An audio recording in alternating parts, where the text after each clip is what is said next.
Pemirsa, Menteri Investasi atau Kepala Badan Koordinasi Penanaman Modal Bahlil Lahadalia menyatakan siap maju menjadi calon Ketua Umum Partai Golkar. Pernyataan Bahlil itu membuat banyak kader partai berlambang pohon beringin meradang.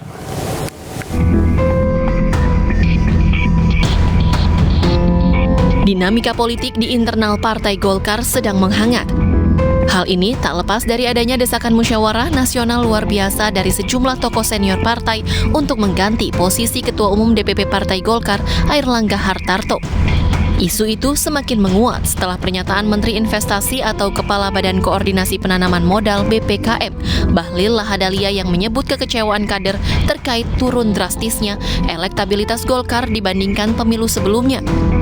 Bahlil Lahadalia yang juga kader Partai Golkar pun sempat memberi isyarat yang mengatakan sebagai kader Golkar ketika melihat partainya membutuhkan uluran tangan menjadi calon Ketua Umum Golkar, kader yang merasa bertanggung jawab pasti terpanggil.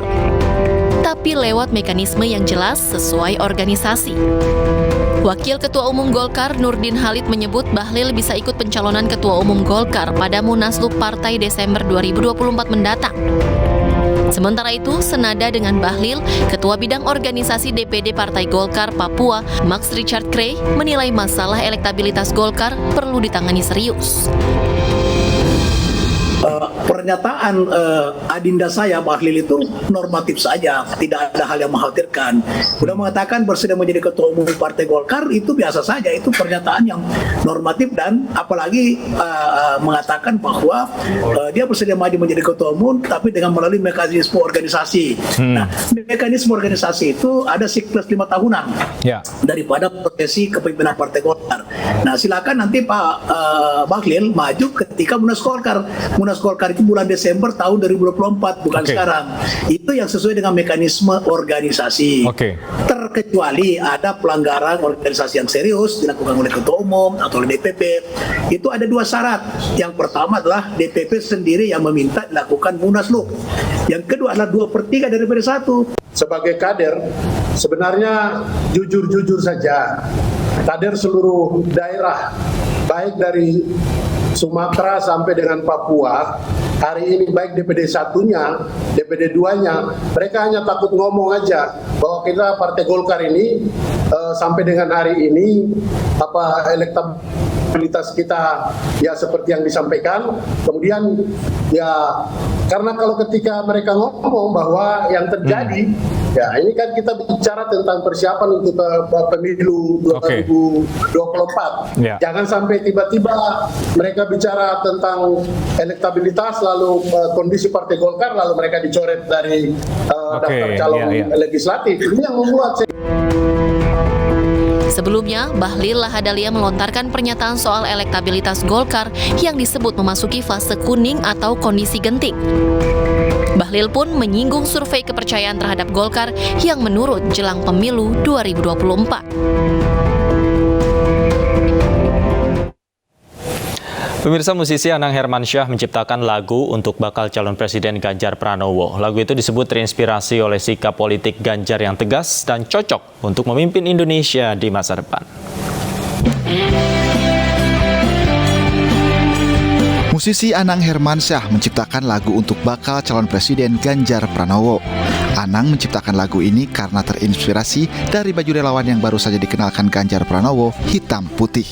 Ganjar Pranowo pilihanku, pakai saja baju hitam putih garis-garis, gerak cepat sampai finish. Lagu ini Anang kenalkan saat Ganjar Pranowo belusukan ke Bogor, Jawa Barat pada Sabtu lalu dan ia unggah melalui akun media sosialnya. Menurut Anang, sikap politik Ganjar yang tidak abu-abu penting untuk memimpin Indonesia ke depan.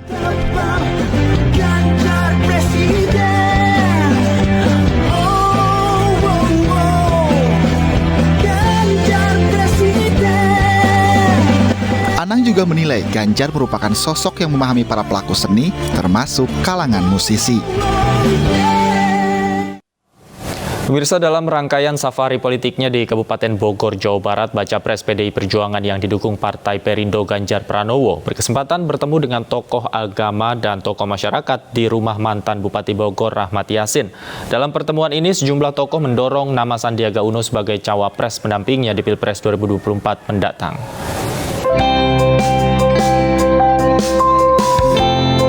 Baca pres PDIP yang didukung Partai Perindo Ganjar Pranowo bertemu Ketua Badan Pemenangan Pemilu P3 Sandiaga Uno di rumah politisi P3 yang juga mantan Bupati Bogor Rahmat Yassin di Bojonggede, Jawa Barat. Dalam pertemuan yang dihadiri tokoh agama, tokoh masyarakat, dan kepala desa ini mendorong pasangan Ganjar Pranowo dan Sandiaga Uno untuk maju di kontestasi Pilpres 2024. Hari ini adalah sebuah sejarah buat kami warga Bogor bisa menghadirkan Mas Ganjar dengan Bang Sandi. Mudah-mudahan ya dua orang yang luar biasa ini bisa bersatu menjadi duit tunggal.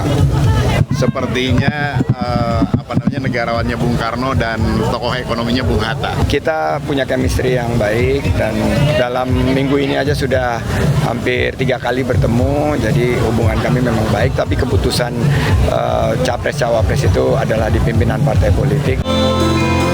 Safari politik Ganjar Pranowo di Kabupaten Bogor dilanjutkan di acara pertemuan dengan Gen Z di Desa Wisata Pamagarsari, Setu Lebakwangi.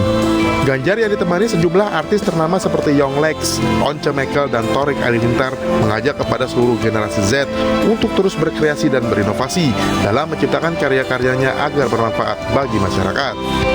Dari Kabupaten Bogor, Abdul Aziz, iNews melaporkan.